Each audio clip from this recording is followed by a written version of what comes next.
Abyss Floor 92 is pretty toxic, so let's meet Toxic with Toxic. Kiris time, boys.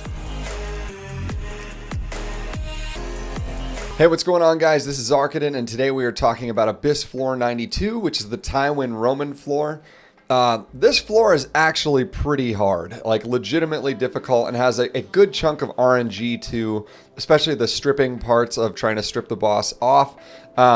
You'll notice I build a team basically to try and make this, like when we use the done easy concept in this, the purpose is obviously to get this as consistent as possible for a run. So Kiris adds a level of consistency to this fight that is just kind of bar none. I would use her over a lot of other characters, but the other characters that we chose for this team are also very intentionally chosen. So are there other picks that you can use in here? Absolutely, and I'll make sure to let you guys know what they are. So let me just take a quick look at this team before we jump into the fight. So let's kick it off with Kiris, since we kind of already started talking about her.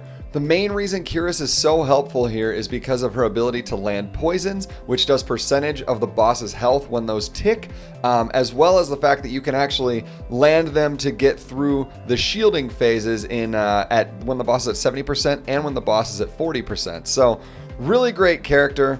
Obviously, she doesn't have to be taken all the way up to 6-star. I only have her at 5-star here. And you'll also notice that I have a lot of like pretty crummy gear on her. Like I didn't toss anything that was amazing. Just gave her a little bit of speed, gave her a decent amount of effectiveness, and called it good. I'll be honest, if you're at a lower stage in the game than I am currently, what you might consider having is anything that can give you even a little bit more health, a little bit more defense, and you could sacrifice a little bit of speed just with that alone so that she doesn't die. You'll notice multiple times, even with me wearing Arius, like she gets chunked really, really hard. I guess what I'm getting at is character doesn't need to be super geared, but works super well for being your main damage dealer for this fight. Next up on the list is Falconer Kluri, and as you guessed it, Arius is on her. She is incredibly good at holding that particular artifact because she moves fast, she's able to give extra heals to your team, and she's able to just basically be that tank that you need her to be.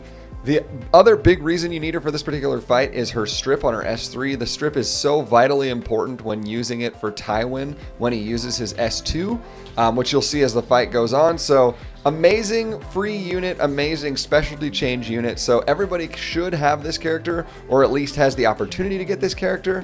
So I definitely suggest it for this particular floor because she helped out a lot.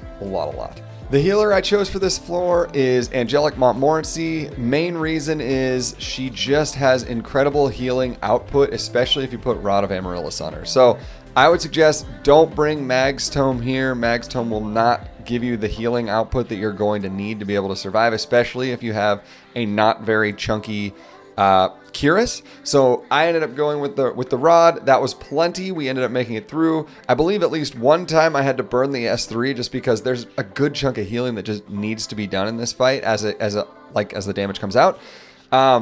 You'll notice that she is obviously an ice unit into ice.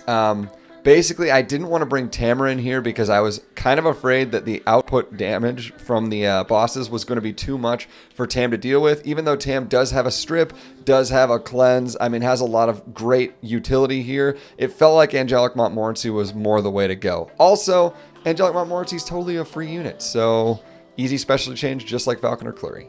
The final unit that we chose for this particular team is obviously one that not everybody has. I ended up going with Silverblade Aramintha, and I'll explain a couple of different other things that you can use afterwards, but just to give some insight as to why she's so good. Number one, she burns. So she has the ability to actually land debuffs when it comes time for the shielding phase. So anything to help out Kiris just to make this fight go a little bit faster is super awesome. Also, the reality that she has the ability to land a burn and then go a second time means putting Isla's Violin on her is as the artifact is just incredible. I mean, it literally makes it so that if I don't land my S3 with my Falconer Kluri, I don't have to deal with as much RNG like, oh, I guess I need to reset the fight. Actually, we're pretty okay, especially at plus 30. It strips off those buffs on the Tywin and on the Roman pretty consistently. So other things that could use potentially an Isla's Violin and be super, super useful here would be, and I think even more so than like Silverblade Aramintha would be like Spectre Tenebria could be super, super good. But again, that's another one that a lot of people don't have. So other units that could be super solid would be either a mage that can still use Isla's Violin, or using something like another healer. You could potentially bring in another healer like Tam if you wanted to try and just have the cleanse, but now you have 2 healers, so the healing doesn't feel so bad because you have Arius 2 healers and you just let Kiris do the whole thing. There are many other options that you can choose here that can be a little bit tankier, and the fight might take a little longer, but the consistency of getting through it should be pretty good. So after talking through team comp, let's take a look at this fight. There's obviously a lot to know, so just know that you may have to take a couple of attempts at it, but let's just jump right into it and we'll give it a shot. So phase 1 of this fight is actually a little bit challenging compared to most others. It's not horrible, but it's a little bit more challenging.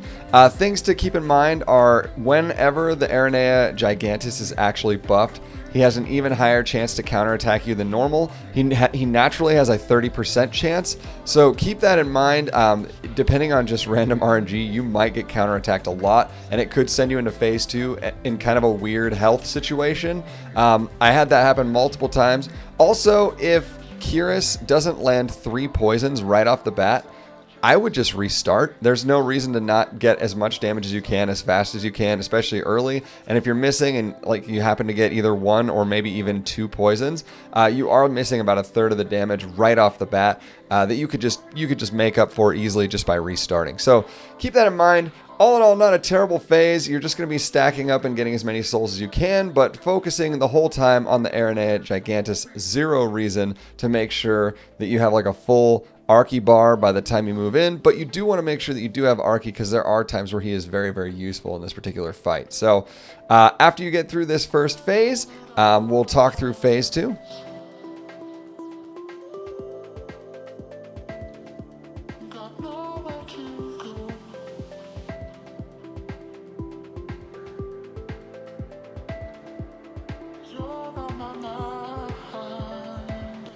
Now, jumping into phase 2 is where things obviously get a little bit more challenging. Things to consider here. It's really hard when you read through all of the bosses and Roman's abilities. It's really hard to sort of decipher what the right call here is, and so I think it's important that you read through a lot of it, but the most important things for Roman are his passive. That enhanced frost mana is a pretty big deal. The duration of debuffs inflicted on the caster are decreased by 1 turn at the start of the turn, and the caster is unaffected by elemental disadvantage when attacking. When attacking a non-earth elemental hero, damage and critical hit chance are increased by 30%.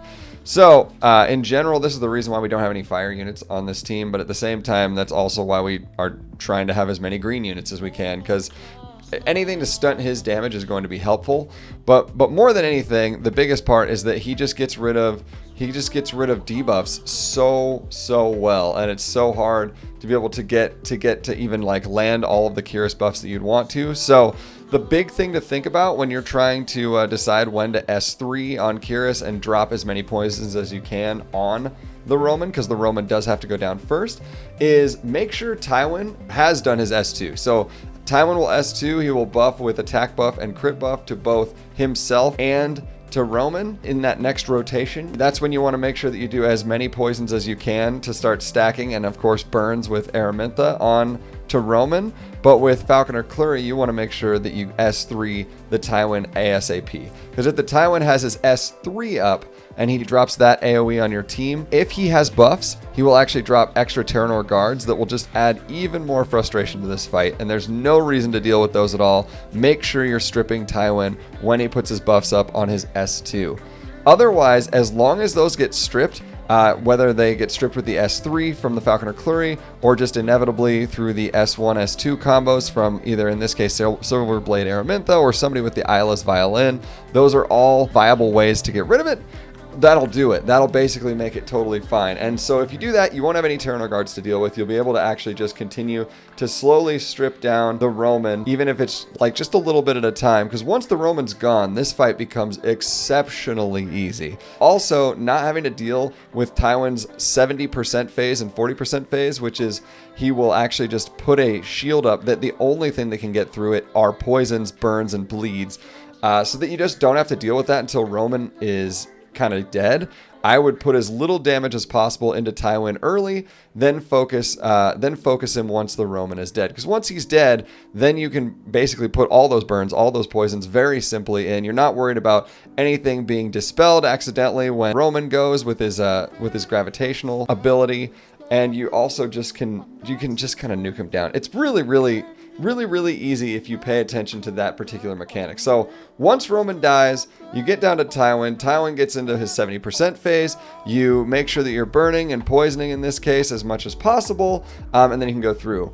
Another thing to note is that Archie actually does damage to the shield. So if you wanted to, you could technically stack up your Archies up to the point of the 70% phase. You could drop a couple Archies and that would get rid of that shielding. What I decided to do was actually for the 70% one, since we do have a good chunk of burn and a good chunk of poison on this team, we started saving up because we wanted to deal with Tywin in kind of his like phase 2, which is when he hits 40%. He'll put up the shield, but he also just guaranteed brings up his Terranor guards with him. So having the ability to just like very quickly at the end be able to succinctly drop him with either Archies or really fast incoming damage from Kiris being able to get a lot of poisons and Aramintha getting a lot of burns, that's just kind of an easy way to finish the end fight. So again, big things to be thinking about in this fight. Make sure that Tywin is always stripped. Make sure that Roman goes down as fast as humanly possible.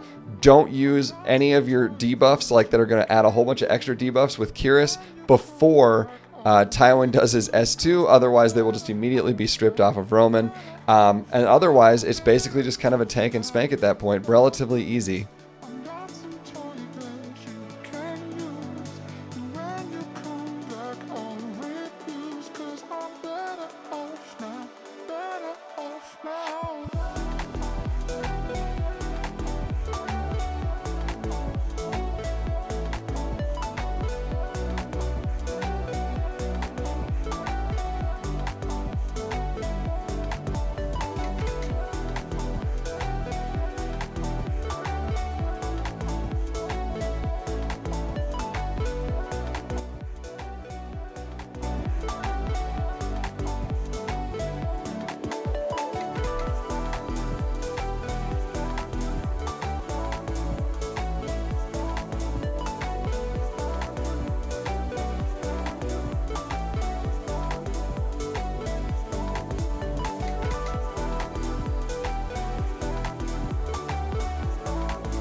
So that's pretty much going to be it, guys. Floor 92 completed. Very different team than what you're going to need for 93 in the next one. There should be a link somewhere on this video to send you into 93 if you haven't gotten to see that video yet as well. If you guys love this content, make sure to like, comment, subscribe. If I get a chance to, I try and respond back to as many of those things as I can. But we appreciate you guys a lot.